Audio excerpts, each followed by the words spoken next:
Okay, welcome to the Bird Bum. It's October 2022 and we're in Michigan hunting grouse and woodcock. And I've been looking forward to this for quite a while.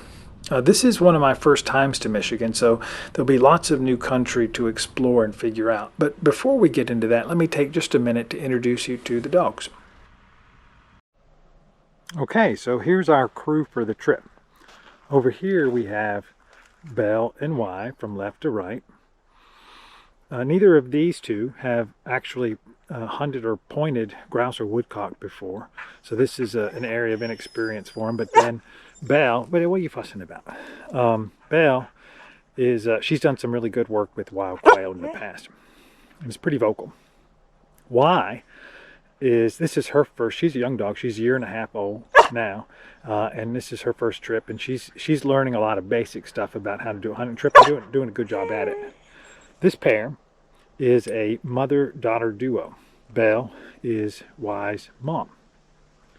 And so it's fun to have them together and to see the similarities and differences between them.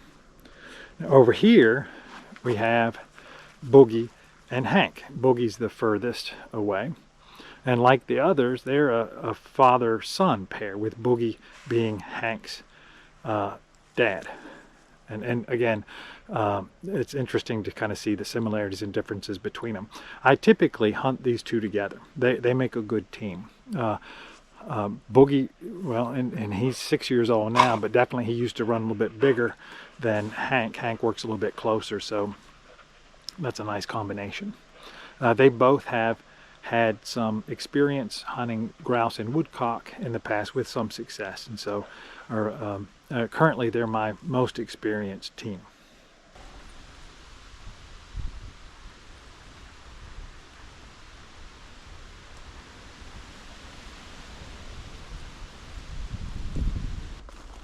On the first day, I took Boogie and Hank for a short run, and almost right out of the truck, Hank went on point and Boogie backed. But as I was walking up, I could see from Hank's body language that there probably wasn't still a bird there, which is pretty unusual for him.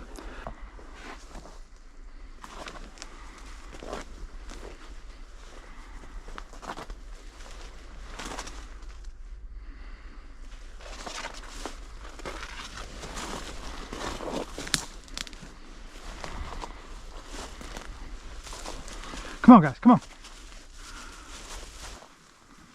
A little later, I got a GPS alert that Boogie had gone on point about 80 yards away. And literally 1 or 2 seconds later, I got the same alert for Hank, and that he was almost in the same place.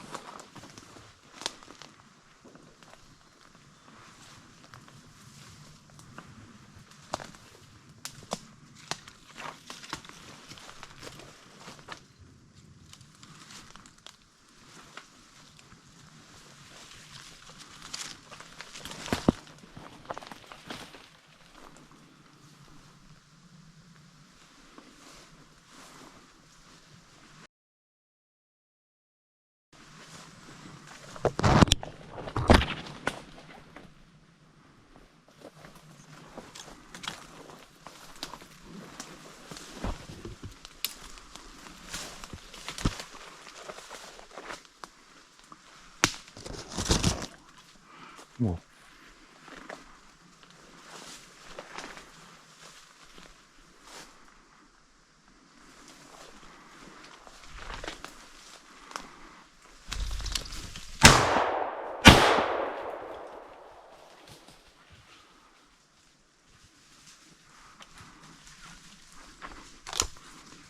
Don't think I got him.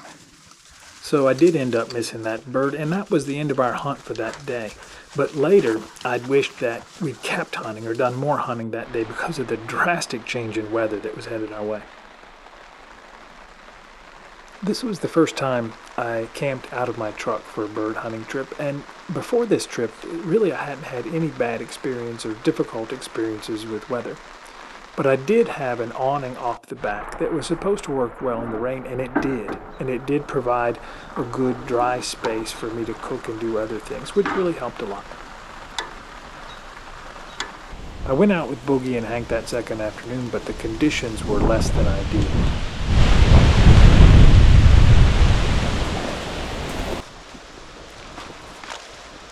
During a little lull in the weather, I got a GPS signal that Boogie had actually gone on point about 60 yards away.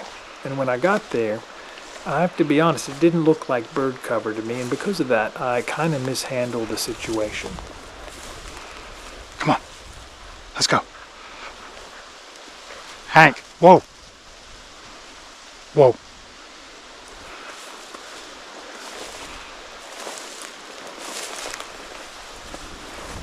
Yeah.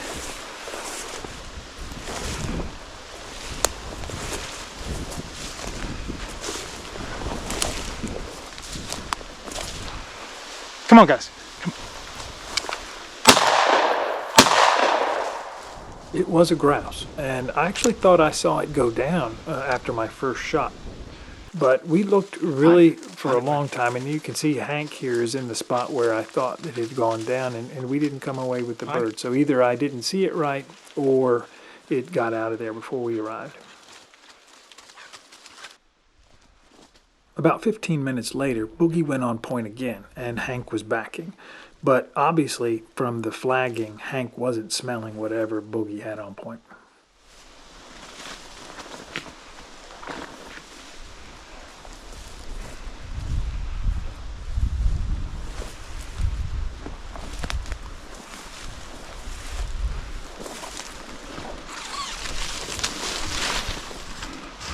A rabbit.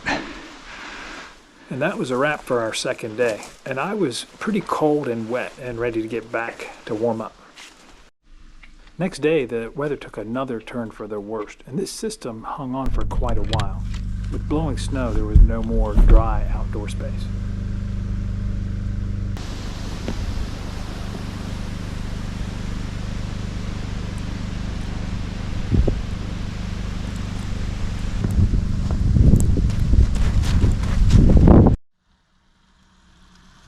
For the next 3 days, I pretty much just lived out of the truck, but it was surprisingly comfortable. I could cook, I had electric heat, and I had access to the internet.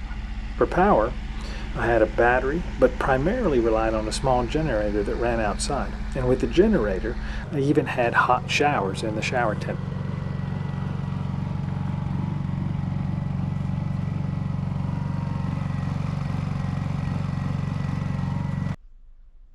On our last day, the weather finally cleared and we were able to get out and do some hunting, and I think we were all ready for it.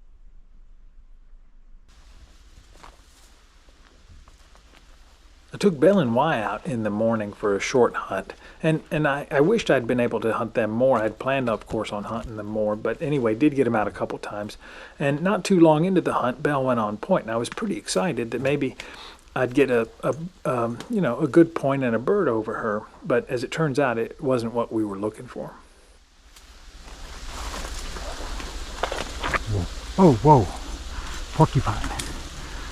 Come on, Belle, leave it. Belle. Belle, come here. There you go. Come on, just leave it. Leave it. Come on, let's go. Hang it. Now I have Boogie and Hank out, and it appears that a flight of woodcock may have come in on the tail end of the storm. I'm convinced these recent flight birds put off less scent than more established birds, maybe because of a scent wash from flying so much. And I often come up and find my dog right on top of the bird and in a weird position, because they didn't detect it until they were right on top of it, like Boogie here.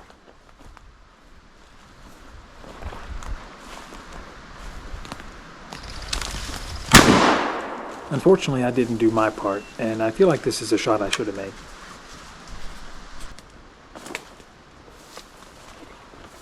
A little later, I got an alert that Hank was on point, and when I got there, it didn't look like he was very settled on where the bird was, and he did relocate.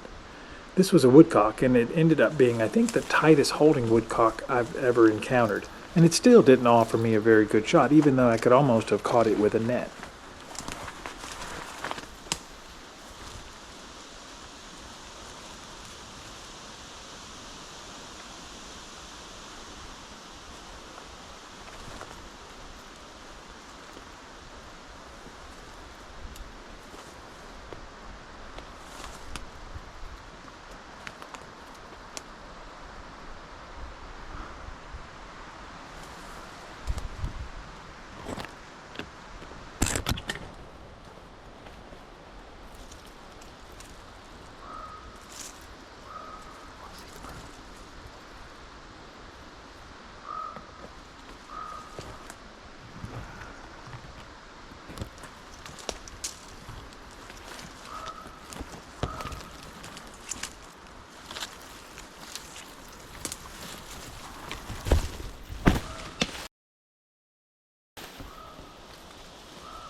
old Mountain Dew glass bottle. That must be old.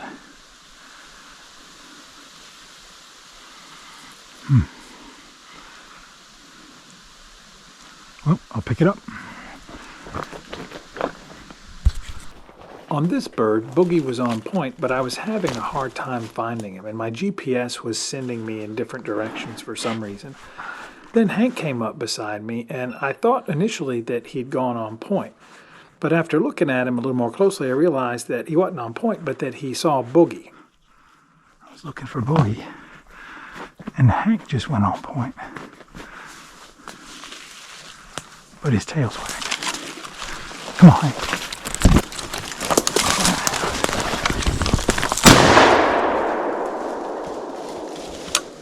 There you go, good boy. Come here, buddy. Boogie, come. Come here, buddy. You were right here the whole time. Come here, buddy, good boy. Come here, good boy. Good boy. There you go, good boy. Good boy. Get here. Let go, let go. There you go, there you go. Good boy. Thank you, sir. Thank you, sir. Sometimes when I'm hunting, I walk into places that are so striking that I, at least for me, have to stop for a minute and just take it in.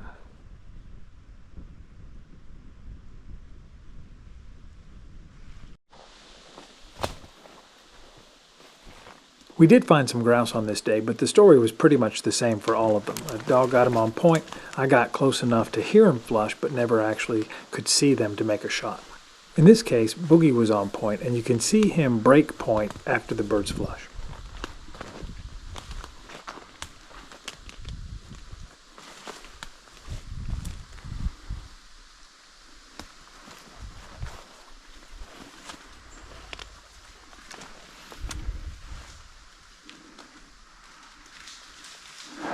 I heard two birds take off, and I only heard them.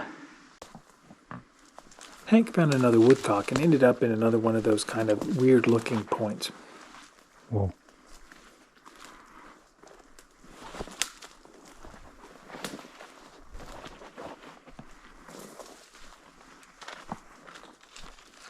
Again, this bird didn't give me a very easy shot.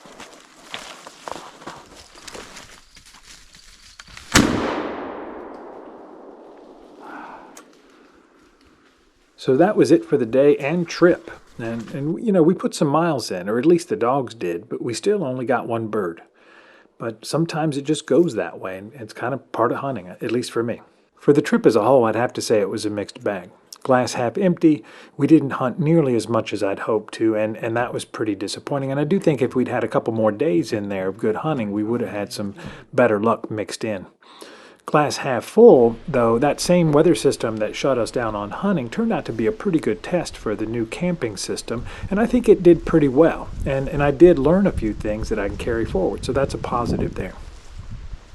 Okay, so usually I will make a meal at the end of a trip that includes something from the trip, and I didn't plan on woodcock this time, but I figured I could cobble something together from things I already had. What I decided on was poppers using Honeycrisp apple, sharp cheddar cheese, bacon, and rare woodcock.